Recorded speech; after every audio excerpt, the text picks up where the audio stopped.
जीने के हैं 4 दिन। जीवन के 20 साल हवा की तरह उड़ गए। फिर शुरू हुई नौकरी की खोज। ये नहीं वो, दूर नहीं पास, ऐसा करते करते 2-3 नौकरियां छोड़ते एक तय हुई। थोड़ी स्थिरता की शुरुआत हुई। फिर हाथ आया पहली तनख्वाह का चेक। वह बैंक में जमा हुआ और शुरू हुआ अकाउंट में जमा होने वाले शून्यों का अंतहीन खेल। 2-3 वर्ष और निकल गए। बैंक में थोड़े और शून्य बढ़ गए। उम्र 25 हो गई और फिर विवाह हो गया। जीवन की राम कहानी शुरू हो गई। 1-2 साल नर्म गुलाबी रसीले सपनीले गुजरे। हाथों में हाथ डालकर घूमना फिरना, रंग बिरंगे सपने। पर ये दिन जल्दी ही उड़ गए और फिर बच्चे के आने की आहट हुई। वर्ष भर में पालना झूलने लगा। अब सारा ध्यान बच्चे पर केंद्रित हो गया।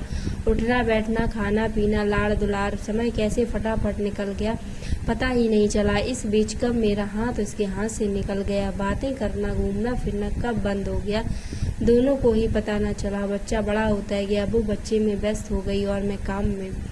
घर और गाड़ी की किस्त, बच्चे की जिम्मेदारी, शिक्षा और भविष्य की सुविधा और साथ ही बैंक में शून्य बढ़ाने की चिंता।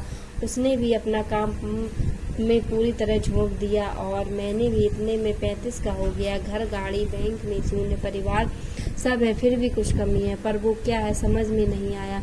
उसकी चिड़चिड़ बढ़ती गई। मैं उदासीन होने लगा। इस बीच दिन बीतते गए, समय गुजरता गया। बच्चा बड़ा होता गया। उसका खुद का संसार तैयार होता गया। कब 10वीं आई और चली गई पता ही नहीं चला। तब तक दोनों ही 40-42 के हो गए।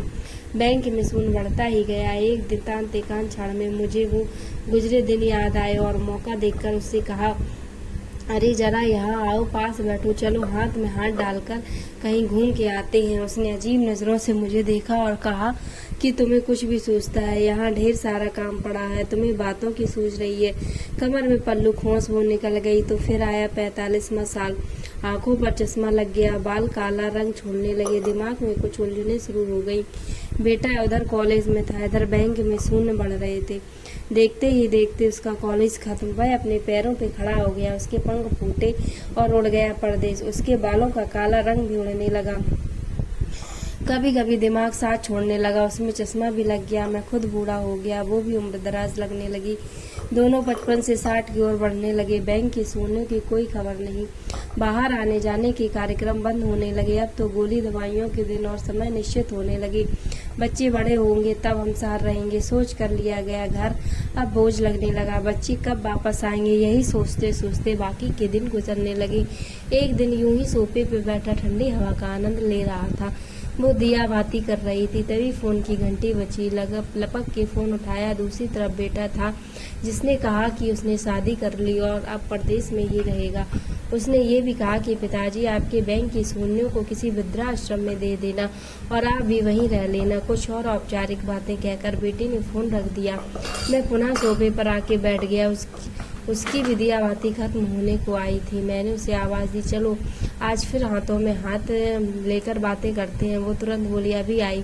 मुझे विश्वास नहीं हुआ। चेहरा खुशी से चमक उठा, आंखें भर आईं, आंखों से आंसू गिरने लगे और गाल भीग गए। अचानक आंखों की चमक फीकी पड़ गई और मैं निस्तेज हो गया हमेशा के लिए। उसने शेष पूजा की और मेरे पास आकर बैठ गई। बोलो क्या बोल रहे थे?